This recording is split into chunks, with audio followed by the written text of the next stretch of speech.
Have you ever prayed and heard nothing? Not even a whisper? Not a sign? Just silence. The kind of silence that presses in on your soul like a heavy fog. You're crying out. Your heart is breaking, and yet it feels like heaven is closed. That's where Psalm 6 begins. David isn't shouting from a mountaintop in this psalm. He's not dancing in victory or writing about triumph. He's on the floor, face down, tears staining the ground. His spirit was crushed.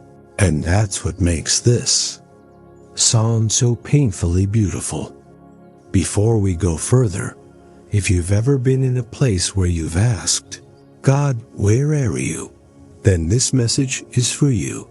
And I want you to stay until the end, because this psalm doesn't leave you in the dark. There is hope here, even in the anguish. And while you're here, take a moment to subscribe to this channel. These aren't just videos. We create biblical reflections to help you meet God right in the middle of real life. Hit like, and if this touches you, share it with someone who's hurting. Now let's open Psalm 6 together. Verse 1. Lord, do not rebuke me in your anger, or discipline me in your wrath. David starts with something most of us feel, but don't always say out loud. Fear. Not fear of people, but fear of rejection. Fear that God is angry, that maybe the silence is punishment. Maybe this pain is his discipline. Have you ever felt like that? Like maybe you caused your own suffering, and now God has backed away. You replay your choices, your regrets. You wonder if he's turned his face. But David, even in his brokenness, doesn't walk away. He still prays. He still calls him Lord. And that alone is a lesson. Even when you feel unworthy, even when your heart tells you God is angry, talk to him anyway. Verse 2. Have mercy on me, Lord, for I am faint. Heal me, Lord, for my bones are in agony. This is no light-hearted prayer. David is at the edge.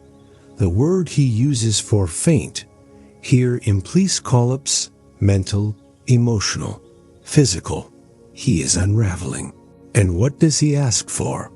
No answers, not escape, not even justice. He asks for mercy. Mercy when you don't deserve it. Mercy when you're tired of pretending you're okay. Mercy when the pain seeps into your very bones. There's something sacred about falling apart in front of God. There's no filter here, no pretense, just a man who's run out of strength, and a God who's big enough to handle it. Verse 3. My soul is in deep anguish. How long, Lord? How long? Those four words, how long, Lord, might be the most honest prayer in the Bible, because sometimes the worst part of suffering isn't just the pain. It's the not knowing when it will end, not knowing if it will end, not knowing what God is doing, or if he's even listening. Have you ever whispered those words in the dark? How long, Lord, will this grief last? How long will my body be broken? How long will I battle this fear, this anxiety, this silence? It's in this moment, this raw moment, that David teaches us something powerful. You can be faithful and still feel desperate. You can trust God and still cry out in confusion. Spiritual maturity isn't the absence of struggle. It's the courage to bring your struggle to God. Verse 4. Turn, Lord, and deliver me.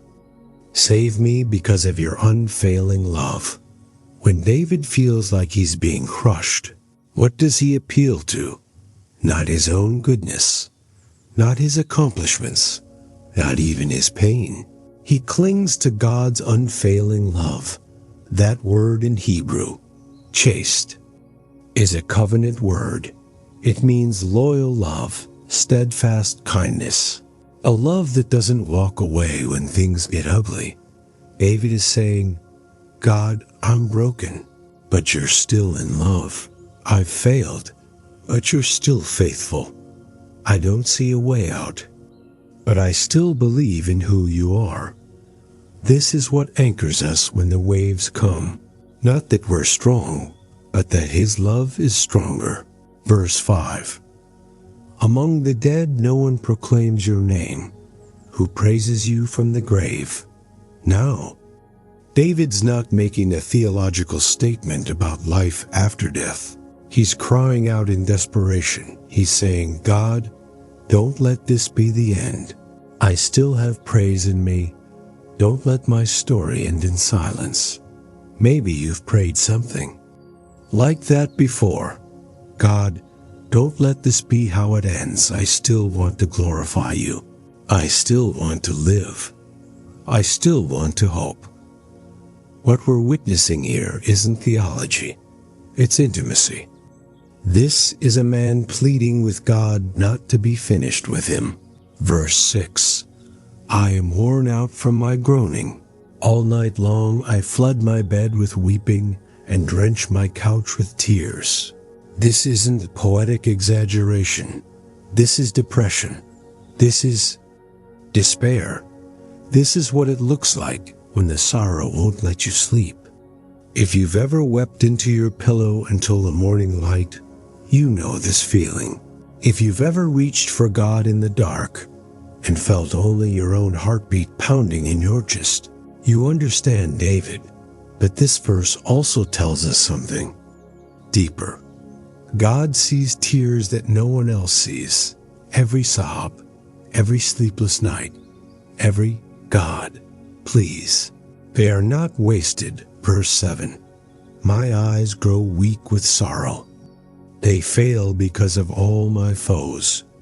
The sorrow is so deep, it's blinding. Grief does that. It clouds your vision. It makes it hard to see anything clearly. It wears you down until all you see is loss, pain, fear, threat. David is drowning not just in his own emotions, but in the weight of those who are against him. Maybe you felt that too, not just pain, but pressure. People talking, people turning. People misunderstand your struggle. And yet, David keeps praying, keep talking, keeps hoping. At this point in the psalm, David is still deep in sorrow. He hasn't found relief. There's no miracle yet, but something is happening in the process of pouring out his soul. He's not performing. He's not pretending. He's being real with God. That alone is holy ground. So if you're still watching this, and this speaks to something deep in your heart, don't click away. You're not here by accident. This psalm is not just David's cry. It's yours too. And before we continue into the rest of this psalm, take a second. Breathe. Whisper your own prayer. Say to God, Lord, I'm still here. And I believe you are too. Let's keep going. Verse 8. Away from me, all you who do evil, for the Lord has heard my weeping. Wait, something just shifted? Did you catch it? From verse 7 to verse 8, David's tone changes. He's no longer drowning. He's standing, no longer pleading. He's proclaiming, why? Because something happened in that broken place. God heard him, not with fireworks, not with thunder, but with presence. The Lord has heard my weeping. What a powerful truth. Tears. Our prayers too.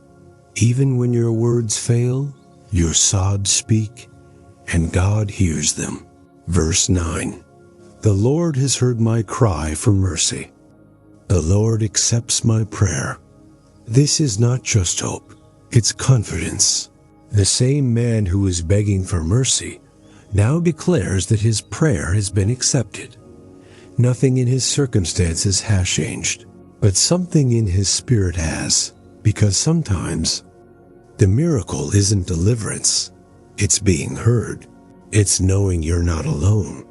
It's realizing that the silence wasn't rejection. It was space for you to cry out and for God to draw near. Verse 10. All my enemies will be overwhelmed with shame and anguish. They will turn back and suddenly be put to shame. David ends the psalm not in defeat, but in faith, not because his enemies are gone, not because his tears have dried, but because something deeper has taken root. Trust, God hears, God sees, God acts. It's not always immediate, it's not always obvious, but it's certain, and that is enough to stand on. David's cry in Psalm 6 doesn't wrap up with a perfect resolution. It transforms into a declaration. Somewhere between the tears and the trembling, something shifts. He says, "The Lord has heard my weeping. The Lord has heard my cry for mercy. The Lord accepts my prayer." Let that settle in. David doesn't say the pain is gone. He doesn't say the enemies have vanished. What he says is even more profound. God has heard me. God has accepted me. God is with me. This is the heartbeat of Psalm 6. Not a quick fix, but a quiet faith. The kind that keeps whispering even when the world feels silent. The kind that keeps walking even with a limp. The kind that believes. Not because the storm has stopped, but because God is still speaking. Through it, for anyone who's been there, for anyone who's still there. This psalm isn't just a scripture to read, it's a space to breathe. It's an invitation to be honest before God, to bring the messy, the broken, the exhausted parts of your soul and lay them bare. Because God is not looking for polished prayers. He's not impressed by the performance. He's moved by honesty. And when David says, "All my enemies will be overwhelmed with shame and anguish," they will turn back and suddenly be put to shame. He's not boasting in his strength. He's resting in God's justice. He's not claiming victory through might. He's claiming it through surrender. We often want the pain to end before we praise. But Psalm 6 teaches us to praise through the pain. Because even when your tears soak the pillow, even when the night feels endless, even when your body is tired and your heart feels numb, God is still there, listening, holding, healing. This is what separates faith from fantasy. Faith doesn't deny the darkness. It just dares to believe that light still breaks in. So here's what I want you to hold on to. Even in your lowest valley, you are not disqualified from God's presence. Even in your worst moment, God is still attentive to your voice. And even in the silence, He is working beneath the surface. Psalm 6 reminds us that weeping may endure for the night, but joy, real, lasting joy, comes in the morning. It may not be the morning you expected, but it will come. Now, I want to ask you, have you been holding in your tears? Have you been afraid? To be honest with God about the ache inside, this is your invitation. Let Psalm 6 be your prayer tonight. Cry out, let go. Fall apart if you need to, because sometimes the most powerful thing you can do is surrender. And if this resonated with you, if you felt seen, understood, or simply reminded that you're not alone, I want to hear from you. Write Amen in the comments to let others know they're not alone either. And if you want more heartfelt reflections like this, make sure to like the video, subscribe, and tap the notification bell so you don't miss any future videos. You are loved. You are heard. And even in the silence, you are held.